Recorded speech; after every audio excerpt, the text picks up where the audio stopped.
those other people didn't wander in the desert like we do. And Jesus says everyone has wandered in the desert at some point. And that's true. And you might be in that desert right now. It sounds like you are. It sounds like you're saying, you're authentically admitting, I feel like I'm in the desert right now. Well, Jesus was there too.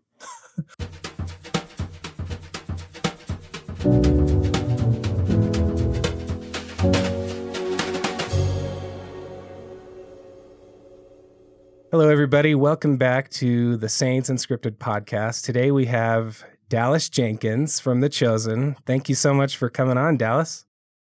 I appreciate you having me. I feel like I've done a few of these Saints Unscripted, the Saints Unscripted universe. I've been a part of multiple times, which has been a lot of fun. So I'm glad. Yes. I'm glad to be with you. Oh, absolutely. Yeah, it's this is your third installment on the Saints Unscripted. I'm thinking of the Marvel Cinematic Universe, and now we have 3 installments with Dallas. Well, yes, I'm so honored to talk to you, and I'm so honored to talk about The Chosen today. And we're right in the middle of season 2 of you releasing your episodes, and at the time of this recording, you're going to release season 2, episode 5 on Sunday. Yeah. And really excited for that.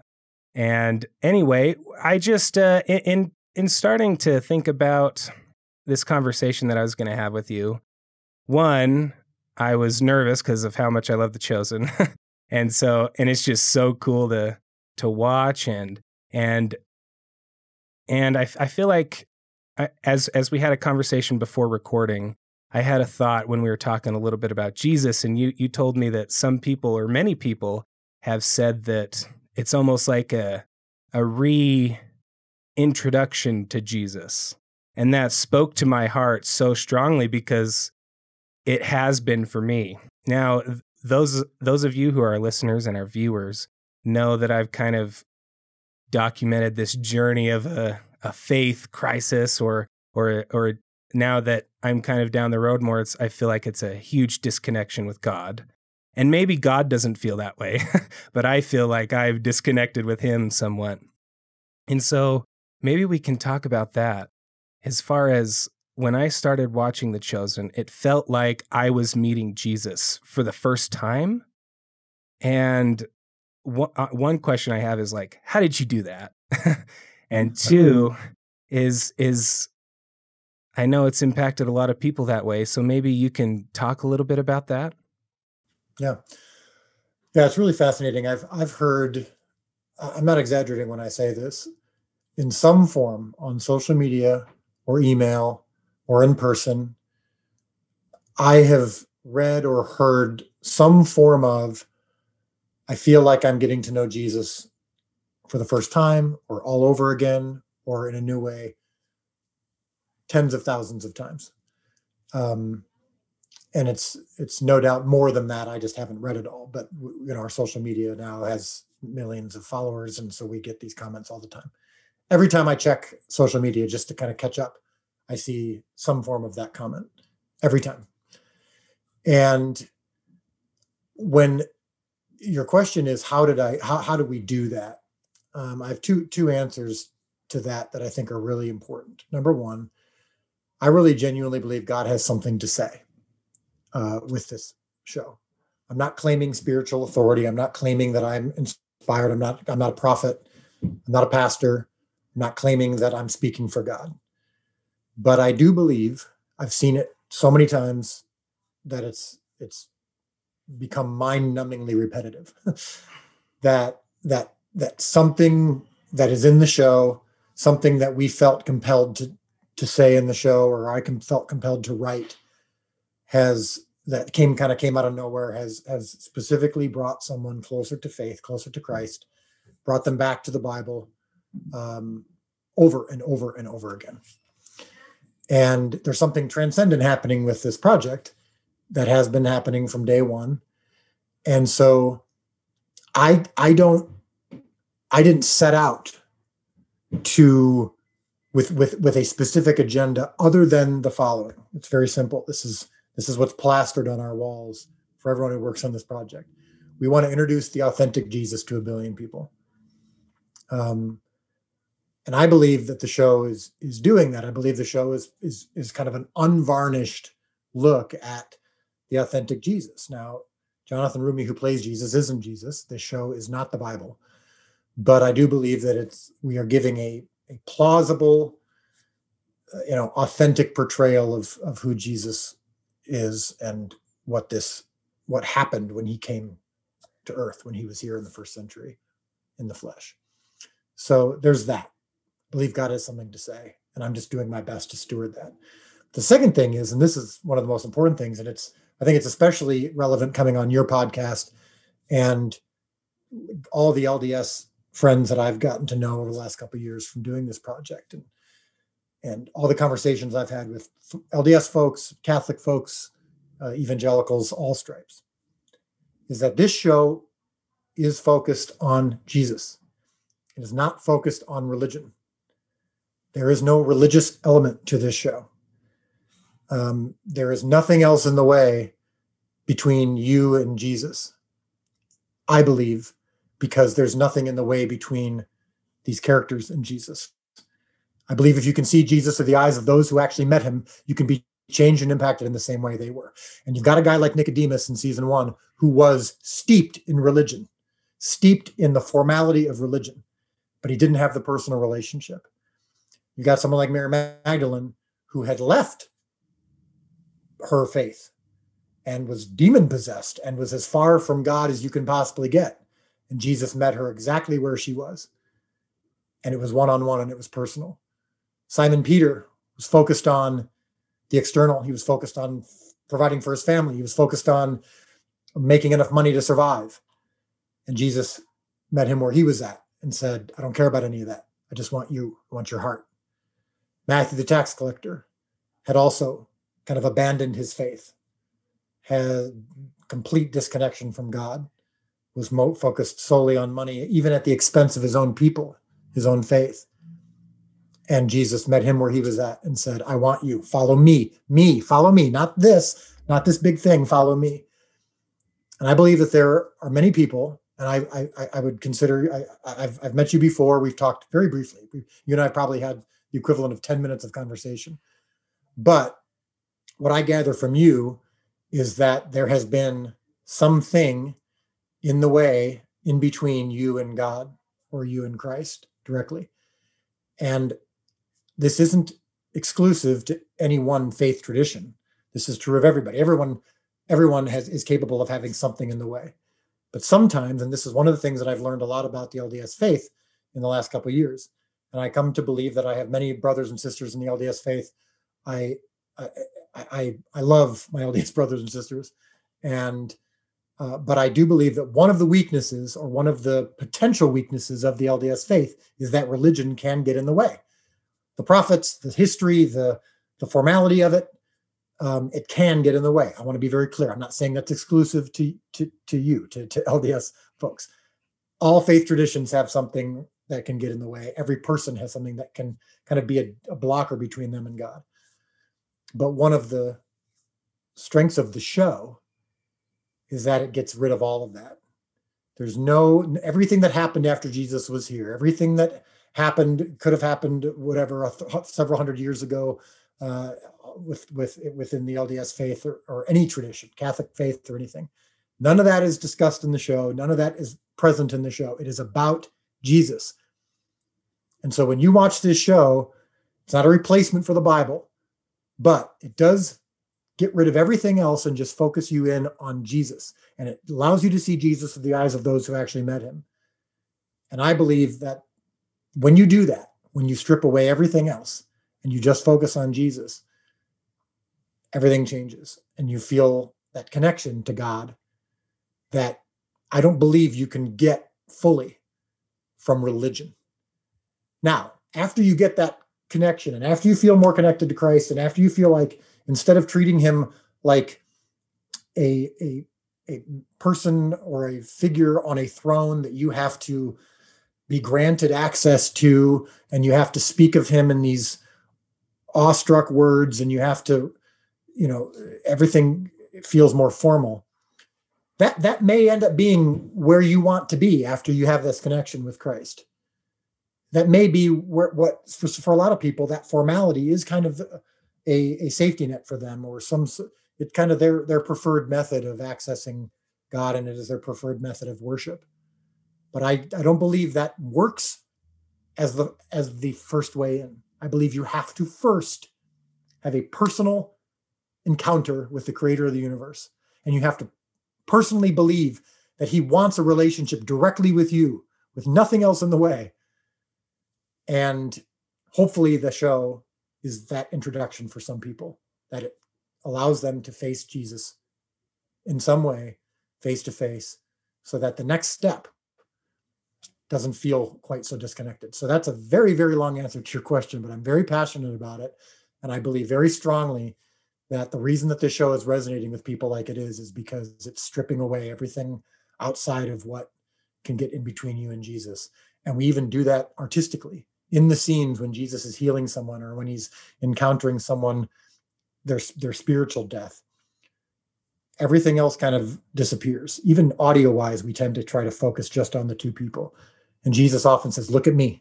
I mean, there's probably about 5 times that Jesus in an encounter in the show has said, look at me, look at me. No, don't look at him, look at me. And it's all about that. And I believe that's how Jesus wants in your life today. I believe that Jesus is looking at you today and saying, no, don't look at him, look at me. Don't look at that, look at me. Don't look at that building. Don't look at that prophet. Don't look at that pastor. Don't look at that television set, whatever it is. Look at me, you and me. And that's what I hope the show illuminates. And that's exactly what I've felt. At least, I mean, the way Jesus looked at people, like some of the most powerful moments, at least in season 1, and then, in season 2, is I remember when he was just walking down the street. I think we're focused on Matthew doing his tax collecting and all that. And then you see through the gate, the little cage that he's in, you see Jesus walk by. And I remember going, oh, you see Jesus just walking by. That's so cool. And then he turns, and then that's when he calls him. And then, but now I'm remembering the first time that he looked at Matthew. And I can't remember. I think Matthew was trying to spy on Simon. And then I think he started to see some signs, and then he was following him, trying to see what was going on. And then Jesus was, I think he caught Jesus leaving. At the end of episode 6, the kids even say to Matthew, "Are you lost?" And he says, "Oh, yes, I am." And he's just wandering because he's just seen this crazy thing he can't explain. And he's wandering, he's kind of looking, and he sees Jesus leaving, and Jesus stops and turns and just looks directly at him. I mean, that happens multiple times in the show, of that look, that encounter, that I'm looking at you directly. I want a relationship with you directly. That's the key theme of the show. Yeah, that was, I just remember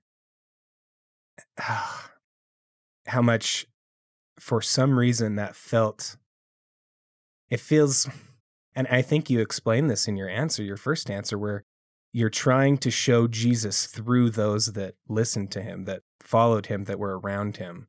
And then that's so immersive, because I feel like I am starting to sort of be reintroduced to Jesus. And I remember someone saying to me, I regard this person as, oh, he's a follower of Christ.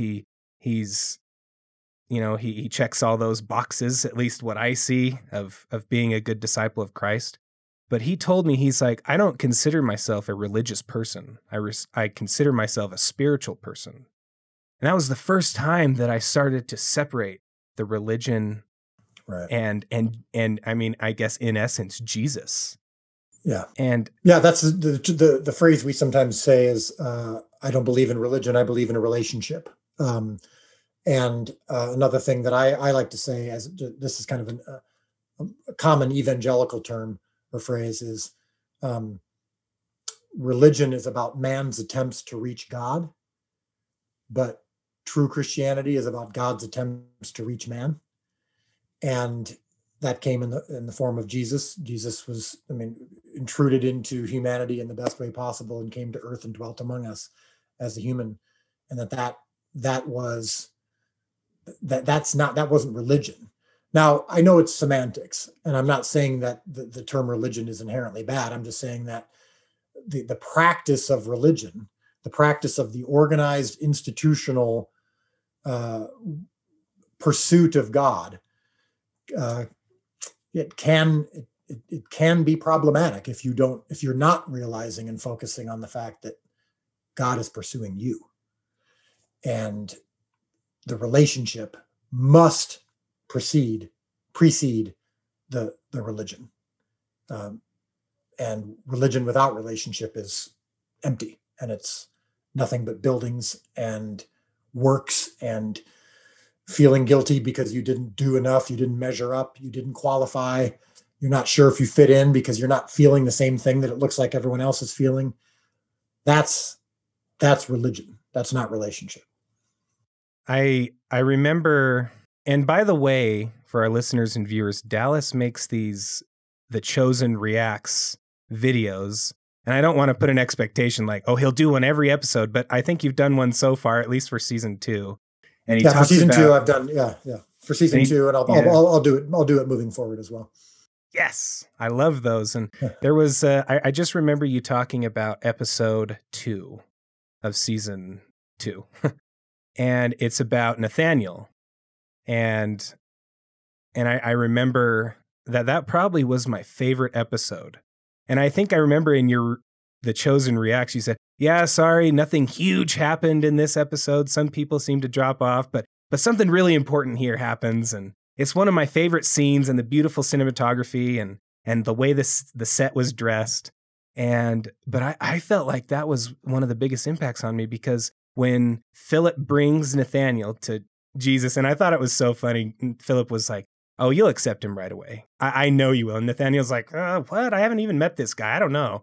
And then Nathaniel immediately decides to follow him after Jesus talks to him about seeing him under the fig tree and seeing him cry out. And I feel like I've found myself in moments like that. And I remember you talking about some projects that you've done where you've tried to give this offering to God, and it's failed, or it's been felt rejected. Because I've certainly felt rejected at a lot of times. And so maybe you can talk about that a little bit, as far as at least what I learned and saw and felt from that scene is that Jesus knows us so well, and he sees us under those fig tree moments. And anyway, I'll let you talk about that.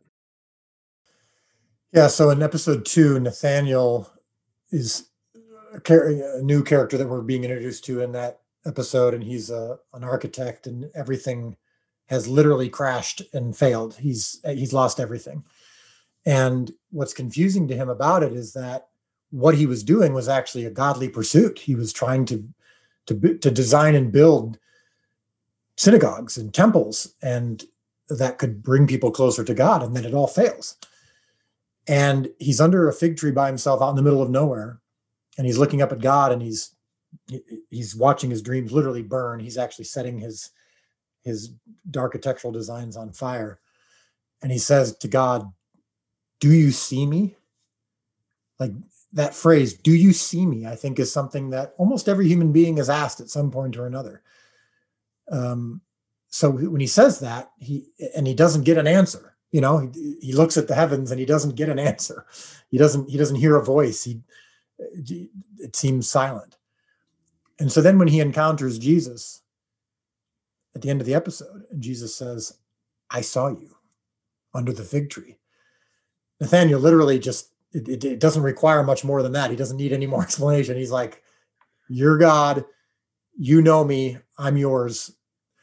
And I think we're all wanting that moment of feeling or hearing, whether it may not be an audible voice, and it's certainly not an encounter with Jesus of Nazareth, the human being from the first century.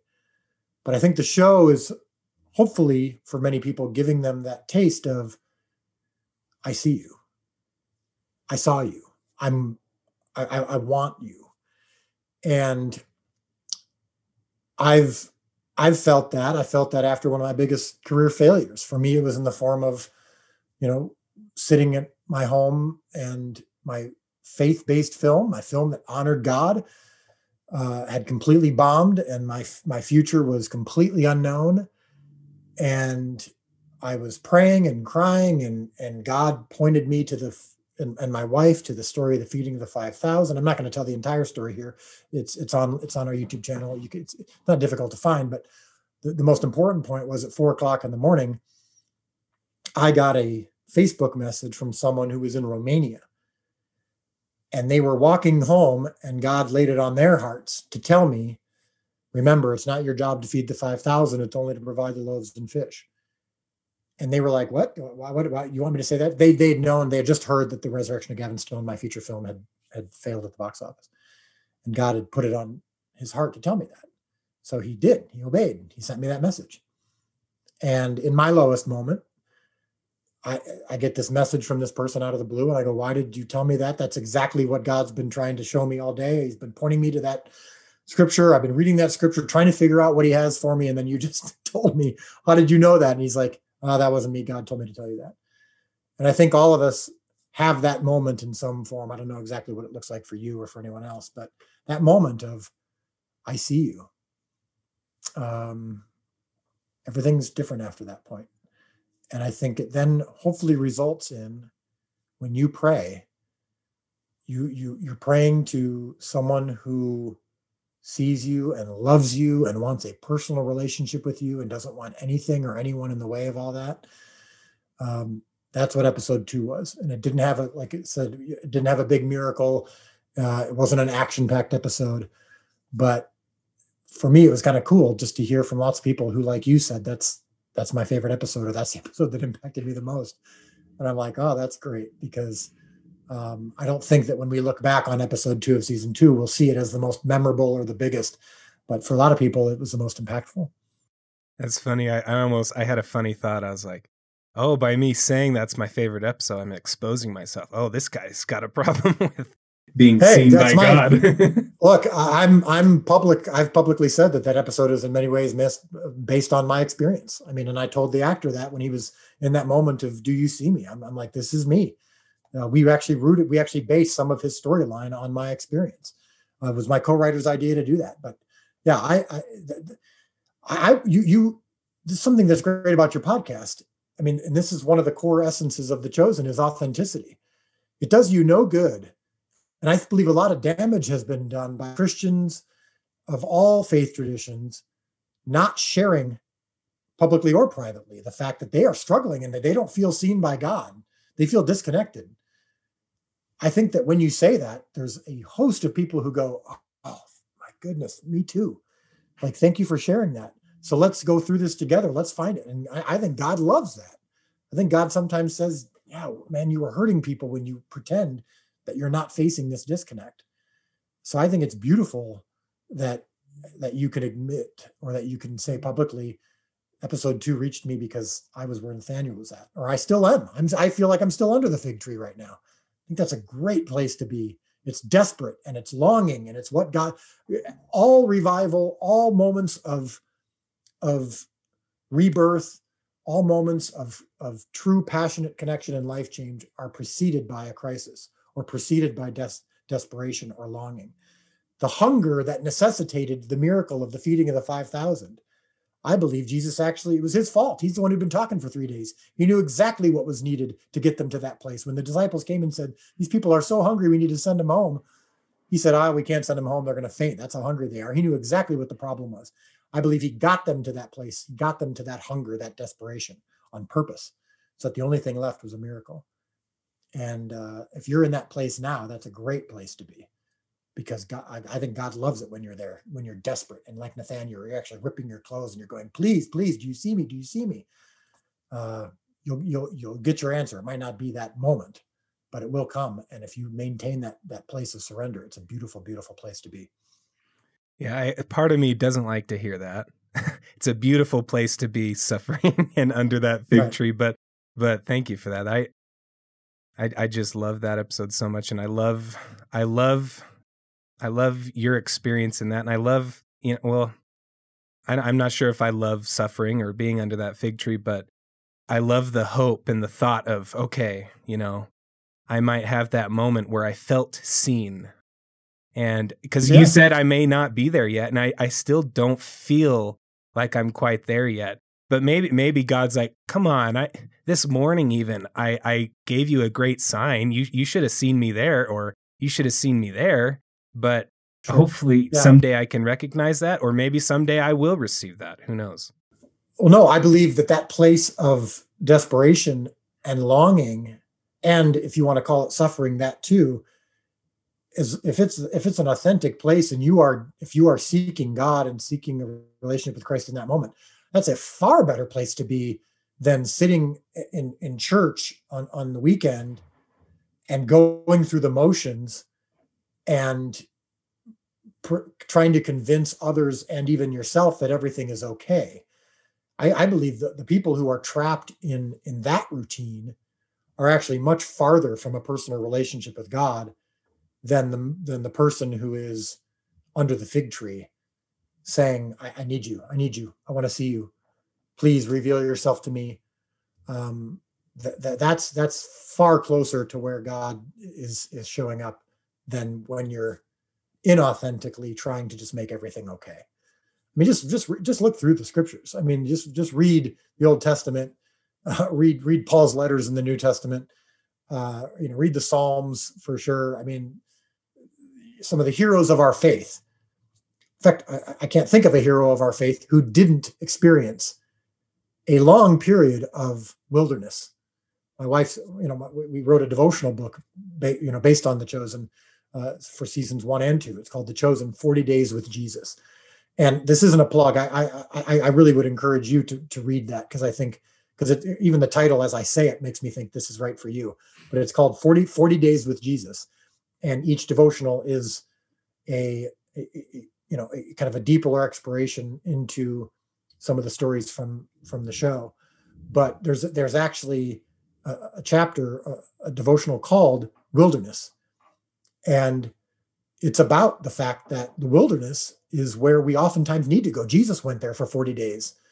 The wilderness feels like this barren, empty place, but it's where John the Baptist spent a lot of his time. It's where Jesus went. And I think spiritually, it's where we have to be at some point, because it's desperate. It's longing. It's where we find God. And Jesus even says it in episode 4 of season 2, the one that just recently aired, where they're talking about the Israelites wandering through the desert, and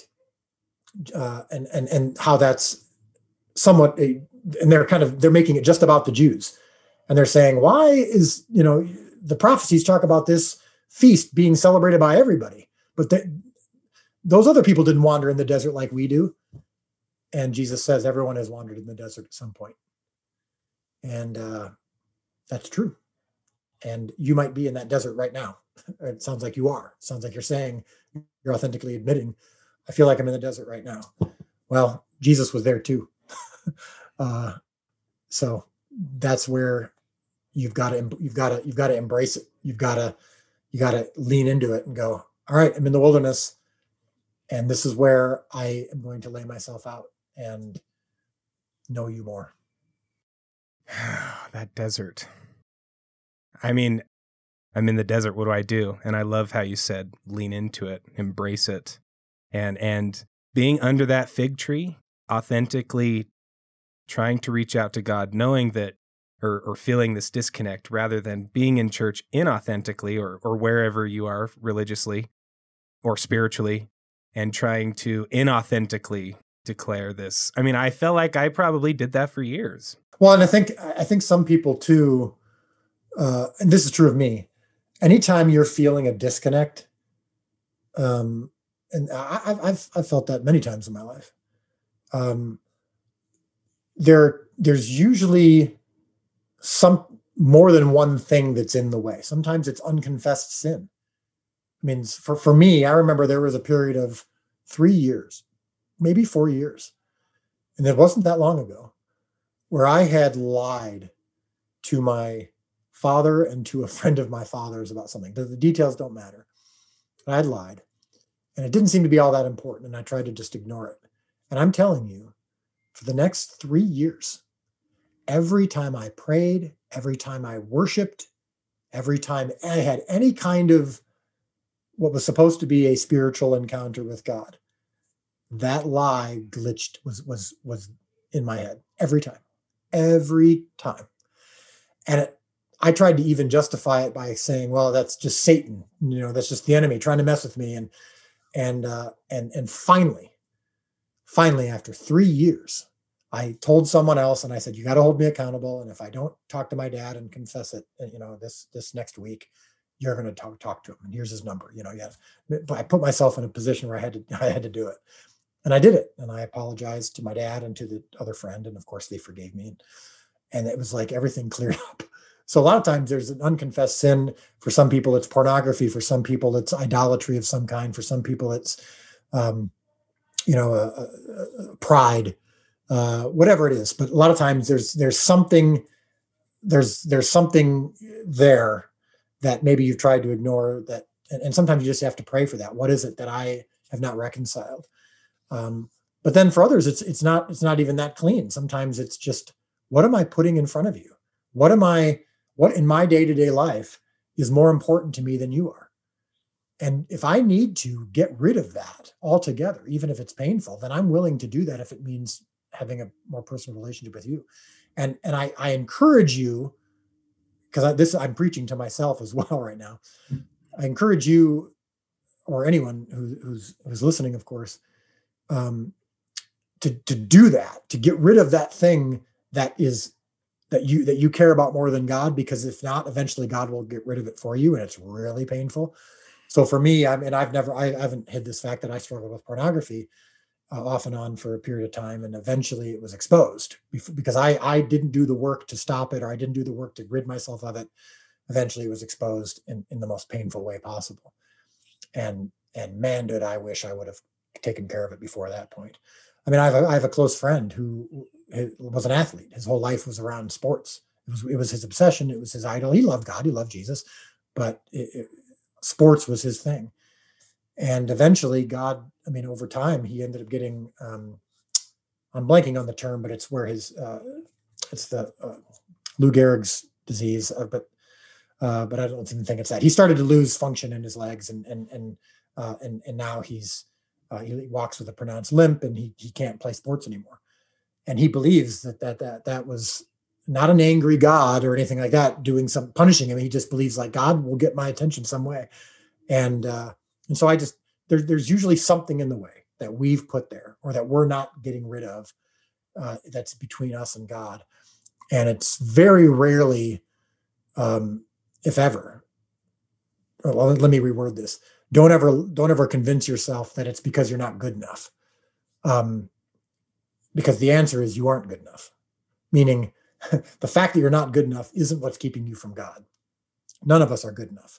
None of us can earn our way. And that's one of the problems with religion, is they try to convince you that if you do the right things, you will qualify for entry, or you will qualify for God's favor.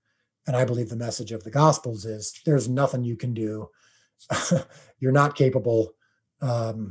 Yes, once you have a relationship with me, you will want to obey me. You will want to do good works. Faith without works, as the book of James says, is dead. Works are oftentimes the evidence of your faith, but that is not the thing that gets you there. And so anyway, I find myself giving you these really, really long answers. So I apologize for that, but it's just such an important topic, and I'm so glad you're working through it on your podcast. Oh, thank you. And thank you for coming on. I love that the conversation kind of centered around that connection with God, finding that connection, or waiting for that connection, whether by my doing, my pride, or whatever, or just maybe, it's, and I love what you said about, I think I remember a line Jesus said in The Chosen. He said, well, who's worthy? No one's worthy if we're talking about worthiness on earth, except for Jesus, of course. But so thank you. Thank you so much. We're right about close to time. Is there anything else you want to share before we say goodbye? No, like I said to you before we went on the air, this is your home turf, so I want to talk about whatever you want to talk about. I think for those who haven't seen the show yet, I do believe that it is an opportunity for you to see Jesus from a different perspective than what you're used to, and to get to know the people who are around Jesus, to get to see their before. That's what we call it, the before. So in episode 1 of season 1, for example, a lot of people, when they were watching it, were confused because they were like, I thought this was a Jesus show. Where's Jesus? And what Bible verse is this from? And who's this guy? And I encourage you just to watch it like a normal show, because any normal show you watch, you don't know who anyone is right away. And you're not trying to connect it to some true story or Bible verse. You're just experiencing the show. And that's because we wanted to take the time for you to connect with and to get to know some of these people even before they met Jesus. And so that when Jesus does show up, the encounter is that much more impactful. And so I believe that there's usually someone in The Chosen that you can connect with. And then when you connect with their problem, their struggle, their concern, their questions, then you can, of course, connect with the answer and the solution. And that is Jesus. Yeah, the show, the books that we have a Bible study that goes along with the show that takes you deeper into the scriptures, and all those things I think can be beneficial in your journey, wherever you're at in your faith journey. Yeah, thank you. And by the way, just to make sure our viewers and listeners know, that the Chosen app, free to download and free to view all of the episodes, is the best way to find The Chosen, right? And you can, I think I even tried the whole cast to your TV thing, and that was the coolest thing last night. Yeah. You download the Chosen app to your phone. It's totally free. And then you can click on the watch on TV button and it pulls up your device. So if you have a Roku, Fire Stick, Apple TV, Chromecast, it'll pull up your device. And then you click on that and you're like, oh my gosh, I'm watching the show on my TV from my phone. And I didn't have to sign up for anything, didn't have to give my email address, didn't have to pay a dime. It's all totally free, and it connects directly, free and easy. So if you have any issues with that, of course, you just click the help button in the app and they help you through it. Because I know it's new technology, kind of a new experience for people, which sometimes scares them off. But it's I promise you, it's doable and free. I feel like I've been reintroduced to Jesus, who I've felt like I thought I've known for my whole life, but now it feels like I can actually have some kind of relationship with him. So thank you so much, Dallas. Dallas Jenkins, everybody, creator of The Chosen. And we'll see you next time. Thank you.